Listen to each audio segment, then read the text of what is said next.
Okay, let's see what's happening around the country when it comes to the sentiments and the cost of living crisis. Joining me live now, as he does every week, is Simon Welsh from Redbridge Group. Might feed into a little bit of that as well, Simon. What have you found in the focus groups over the last couple of weeks? Yeah, thanks, Laura. It's been something that we've been watching emerge for a little while now, and I think it's got to a point where it's almost reaching, if I can use that horrible cliche, this sort of tipping point. Is we've sort of talked on this show a lot about housing affordability, housing ownership as being a fault line in Australian politics. What we're seeing now is another fault line. Is this idea of social connection? A word that keeps coming up too often in focus groups at the moment is isolation. People feeling isolated.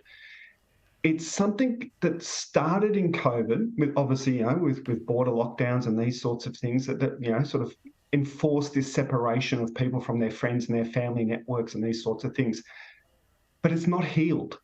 And it's not healed because it's intrinsically sort of tied up with the economic circumstance. People can't afford to go out. People can't afford to jump on a plane and go and see family and friends.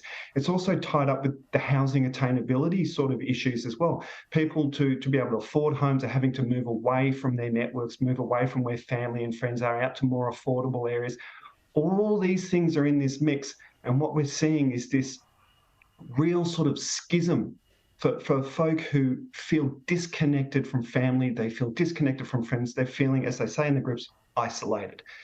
And at the very least, that kind of stress in the system, translates into a political volatility. So I don't think we've really seen the political impact of this land yet. I think in some ways, those sort of post-COVID elections that we had sort of last year, maybe a bit of a honeymoon period. I think the volatility is yet to come.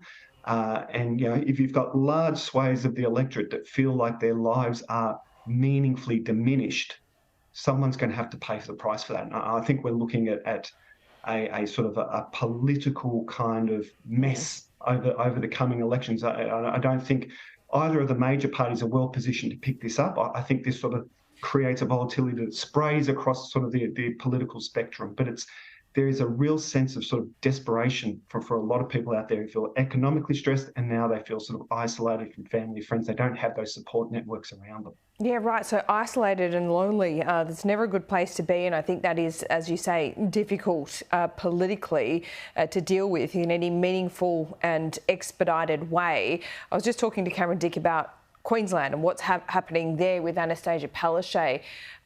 Look, the polls are going south. There's some that are frustrated with her leadership internally. Would you say that electorally she has those same problems? Is it cost of living? Is this go across, both levels of government, state and federal? Absolutely. Yeah. All these sort of broader themes around housing, around cost of living. When we do groups in Queensland, we see them there. Absolutely. The same sorts of issues around population growth with infrastructure, or lack of infrastructure keeping up with population growth. All these sort of strains that we see in New South Wales, Victoria, we also see in Queensland. And I think they're absolutely sort of behind this sort of fall on the Labor primary in Queensland. And of course, as I say, this sort of secondary sort of personal emotional need, I think just makes it very hard for the major parties to sort of claim big chunks of voters back. I think there's something happening here, and I think it's going to see a lot of voters hive off to minor parties. Yeah, Simon, thanks so much for that. A bit grim this morning, but we'll speak to you soon. Thanks, Laura.